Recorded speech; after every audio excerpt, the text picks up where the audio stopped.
সবকিছুতে অভিষেক আমার থেকে বড়। অভিষেকের রাজনৈতিক বুদ্ধি, বক্তৃতা, জ্ঞান সবকিছুই আমার থেকে অনেক বেশি। কোন পরীক্ষা দিয়ে মদনদা, কোন পরীক্ষা দিয়ে?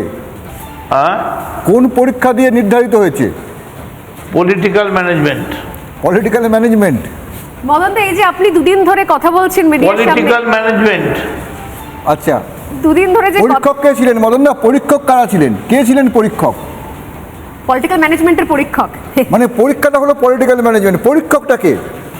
সেগুলো আপনারা যদি আপনাদের কোম্পানিতে কোনোদিন চাকরি করতে অভিষেক যায়, তখন ইন্টারভিউ বোর্ডে এগুলো জিজ্ঞেস করে দেবেন।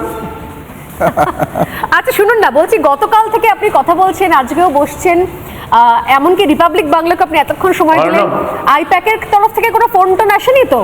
গতকাল থেকে আজ পর্যন্ত আইপ্যাকের তরফ থেকে কোনো ফোন আসছে না? অভিষেক ব্যানার্জির অফিস থেকে বা অভিষেক ব্যানার্জির অফিস থেকে না, আগে ওরা আমার এসেছে? না, না কোনো ফোন আসে, না কোনো ফোন আসে।